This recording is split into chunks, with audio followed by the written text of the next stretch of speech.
Still the Water, tension between cinematic animism and post-anthropocentrism in global eco-art cinema. Naomi Kawase, an eco-art house filmmaker. Naomi Kawase always holds a unique position in Japanese film industry, not only because she is a woman filmmaker who has won many awards from the Cannes Film Festival, but also because she is a filmmaker from Nara Prefecture. Whereas most film productions in Japan are a product of the studio systems and are consequently situated only in big cities such as Tokyo and Kyoto, nearly all of Kawase's films have been made and shot in Nara, her hometown. Nara, which was the capital city of Japan 1300 years ago, is an ancient city where people still live closely with nature. This latter aspect is the main reason that Kawase's films are eco-related or eco-conscious. Trained originally as a documentarian, but later having extended her skill to fictional filmmaking, Kawase always uses the documentarian approach as a guideline for her filmmaking. In capturing and fictionalizing the lives of people in Nara, her films consistently incorporate the relationship between the people in Nara and their surrounding environment.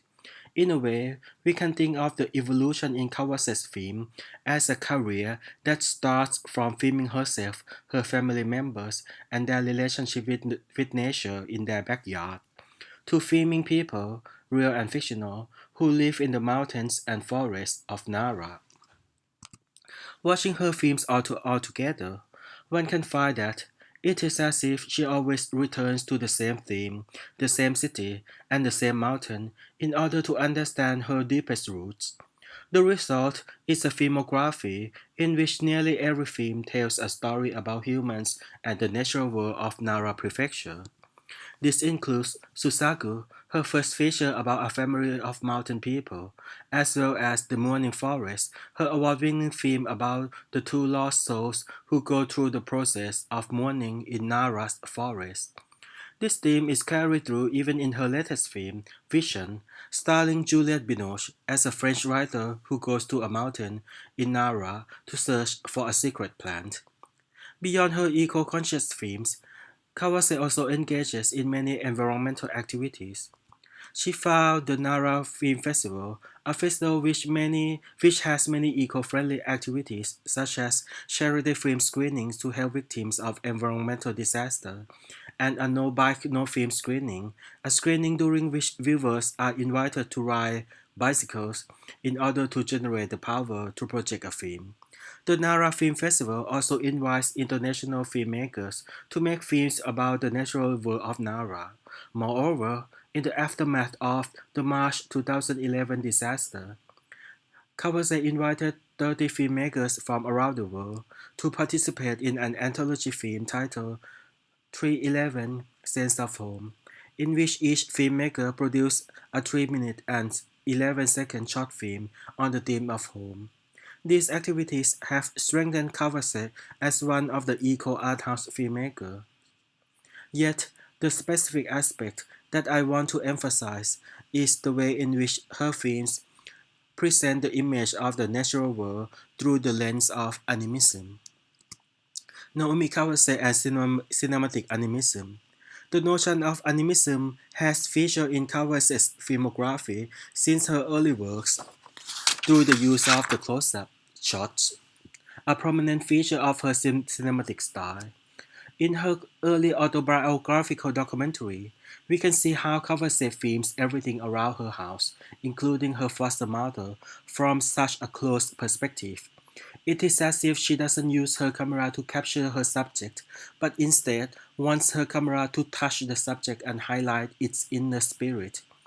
Japanese studies scholar Livia Monet links Kawase's use of close-ups to the discourse on the animistic power of cinema as found in early film theory.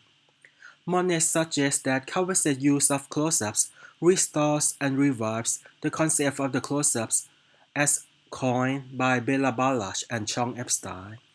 Barlach and Epstein's conception suggests, quote, the physiognomic, animistic primitive power of cinema The ability to reveal the secret life, soul, or personality of things, to produce magic, as well as exact fitting representations of human emotion, and of the unconscious mechanism that produces them. End quote.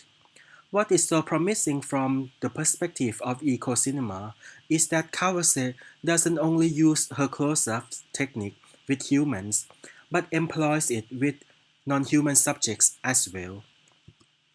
In her early works, we can see the ways in which objects and forces around Kawase's house, plants, flowers, pottery, windows, a bowl of soup, the sunlight, the wind, were themed as if they are living things. To borrow Jane Bennett's term, these elements are not treated as lifeless objects, but as vibrant matter, full of agency, interacting and entangling with human lives around them. This animistic quality present in her images is not limited by the use of close-up shots, because when Kawase makes fictional feature films, her cinema always acknowledges and even maximizes the agency of the natural elements through the use of close-ups as well as the long shots. Moreover, in her fictional feature films, Kawase combines the animistic quality of cinema with the belief in Shinto animism. In a way, this combination makes so much sense. In Shinto belief system, everything is an animated entity. There are gods everywhere and can not only be found in defined humans, but only in mountains, waterfalls, rivers, and forests.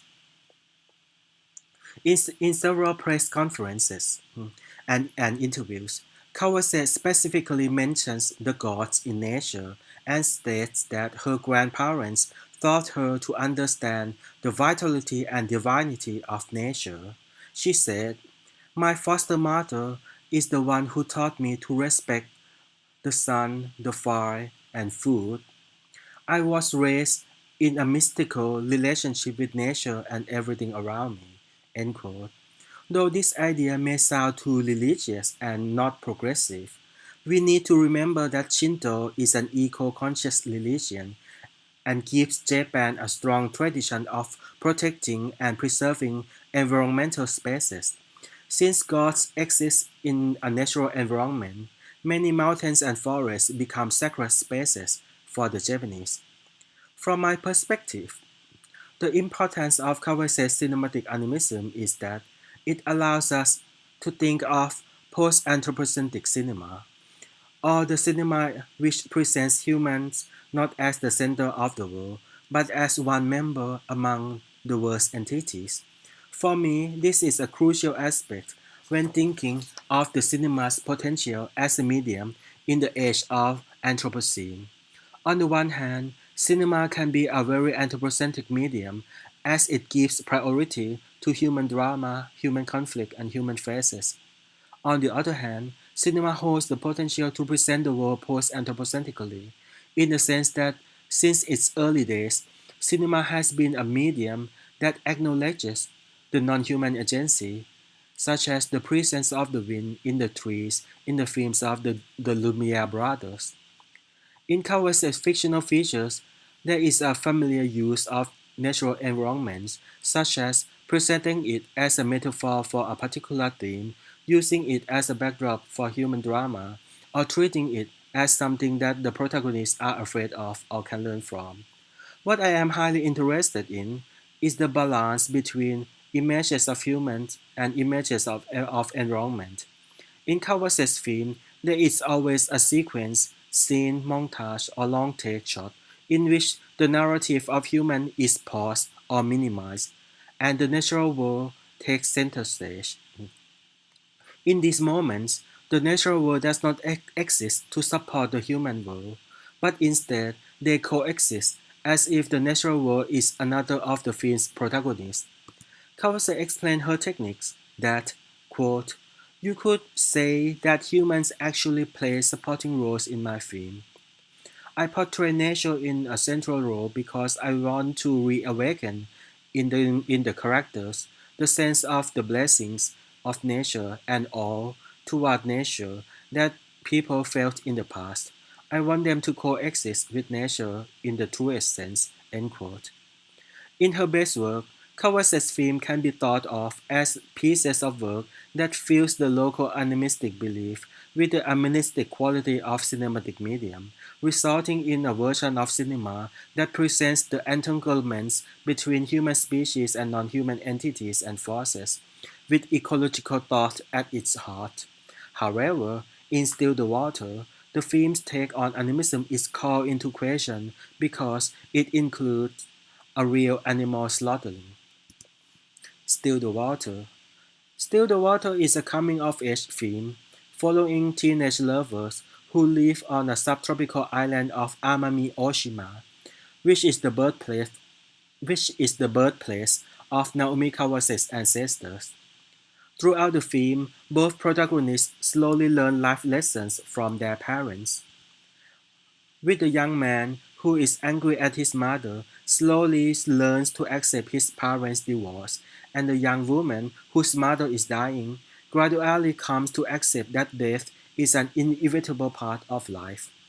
The film may not deal directly with the March 2011 disaster, but Kawase has highlighted in her interview that the heart of the film resonates with the aftermath of the catastrophe and the link to the belief in animism. She said, quote, gods are very important on the island of Amami. They believe, and I believe, that the wind, the sun, the trees are inhabited by gods.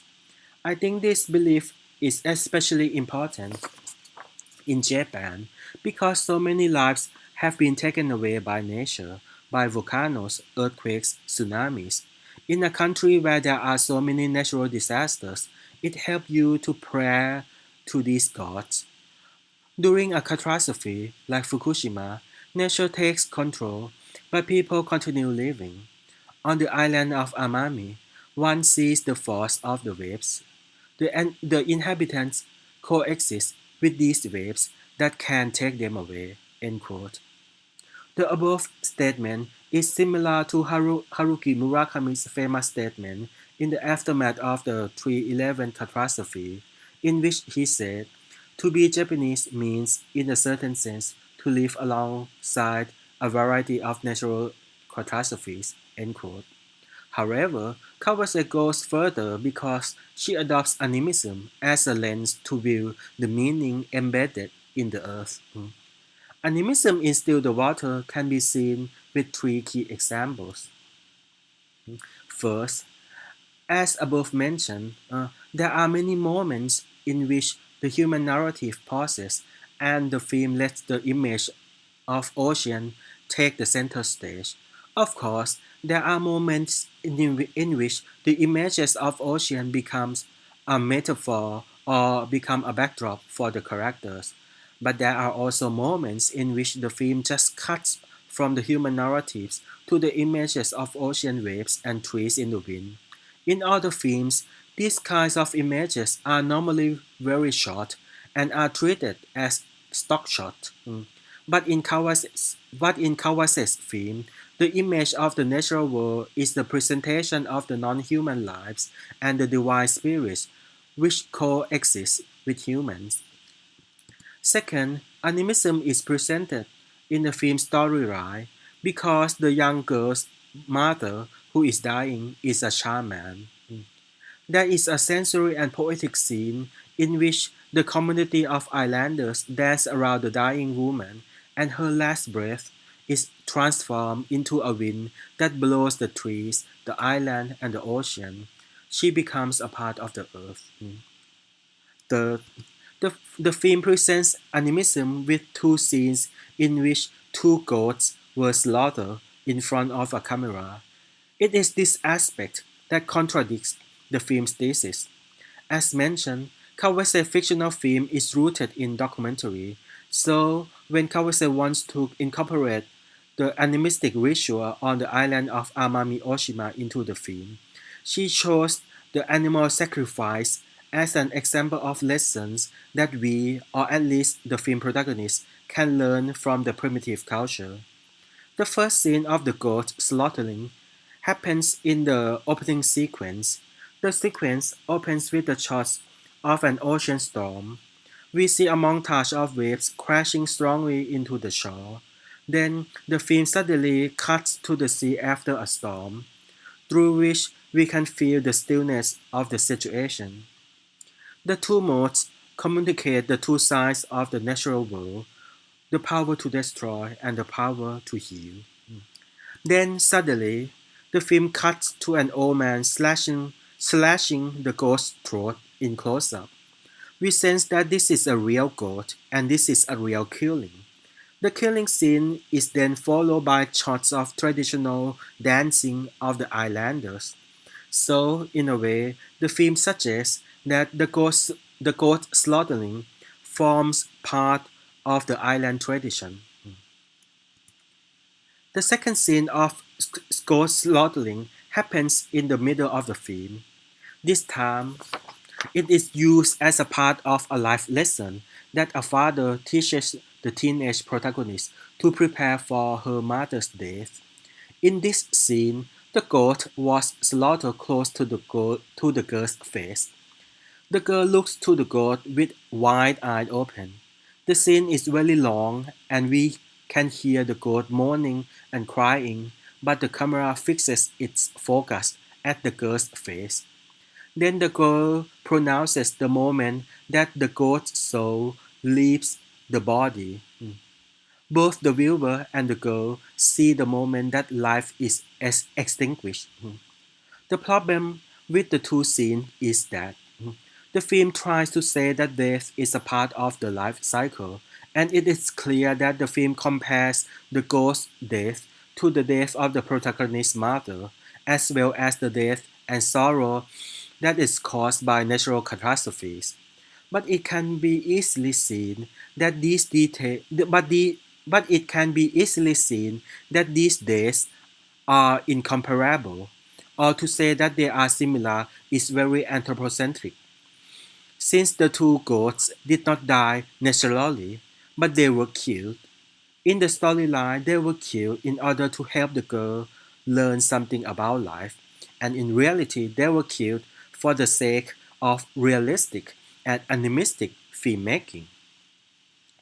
In a way, the goat killing scenes can relate to the debates between two figures in the studies of animal in visual media, John Berger and Jonathan Burt.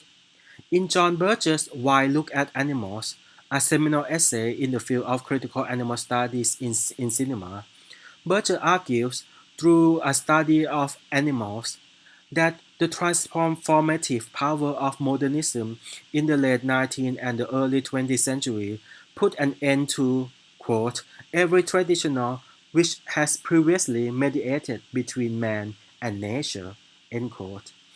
In the first part of the essay, Berger describes the serene pre-industrial human-animal relationships in which humans, by looking at domesticated animals as, quote, the first circle of what surrounded man, end quote, can strengthen their sense of self.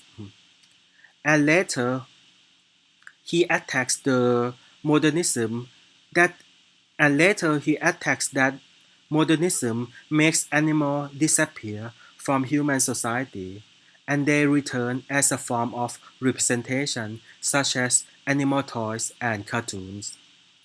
In opposition, Jonathan Burt criticizes Berger's piece in many aspects. Among them is the timeless and a historical version of the human-animal close-knit relationship that Berger presents. Burt states, this has the strange effect of implying that the alienation and marginalization of animals take place within a historically defined context, whereas the period of integrated relations between humans and animals is timeless and by implication beyond historical investigation. End quote.